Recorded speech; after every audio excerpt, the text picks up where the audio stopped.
Whenever someone says to me, oh, I hate mushrooms or I don't like mushrooms, I always think, no, you don't like button mushrooms. Like, you probably haven't tried all the other varieties that are available out there. I'm Jason Crosby, and I'm the mushroom man. Jason Crosby is a fungus enthusiast who turned his fascination for fungi into a thriving business. In 2016, Jason left his job in IT to pursue his passion and started farming exotic mushrooms from his specially built grow shed just outside of Ballarat in Victoria. I always had in the back of my mind that it's something that I'd love to do as a job. I wasn't happy in my career at the time, so I thought I was just going to do a bit of a Hail Mary and try it and see how it goes, and yeah, it just went from there. Now, every week, Jason harvests around 80 kilograms of exotic mushrooms, supplying restaurants and food stores around the state. His temperature-controlled grow rooms mean he can cultivate year-round. Basically, it all starts with this little plate here, which is the actual mushroom culture grown out on a nutrient dish. So you can see the mycelium on top of the plate there. So basically what we do is take a little wedge from that agar plate and we put it into a jar of grain spawn, which is just oats, hydrated oats. And then the mushroom will colonise the oats like it's doing there. And then once that's fully colonised, we then break that up and pour some into the sterilised substrate. And then those bags will come into incubation and they'll slowly consume the substrate, which you can see happening there.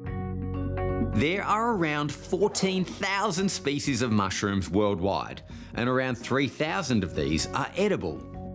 We're kind of limited in Australia to what we're allowed to grow because of biosecurity laws and stuff like that. I think we grow about 8 to 10 different varieties here.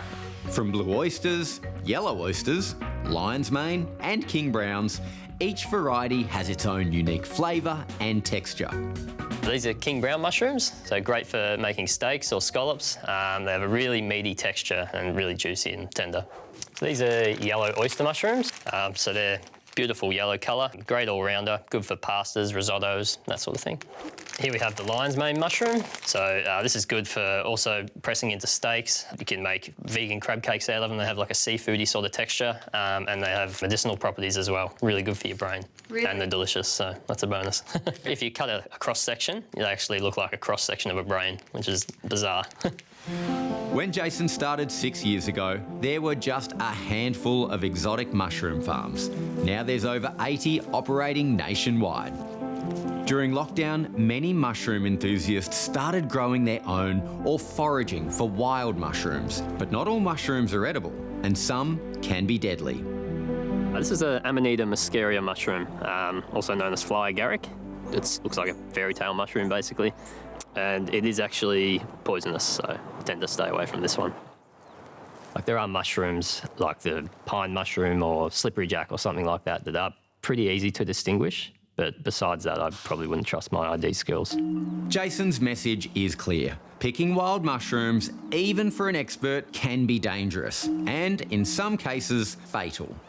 People just really need to be careful about what they're picking, know what they're looking for, buy a field guide, have someone experienced with you who knows what they're looking for, and even then, just still be really careful. The good news is that responsibly sourced mushrooms are packed full of nutrition and carry a swag of health benefits that are only just being discovered. I think mushrooms have the potential to fix a lot of the problems that we face in the world. I'm just fascinated by them, like the biology, the ecology of mushrooms, like the diversity of species, the uses. Like, I think we're learning more and more now about medicinal benefits of mushrooms. Yeah, it is a very fascinating world, and I know I love it, and I think other people will be fascinated by it as well.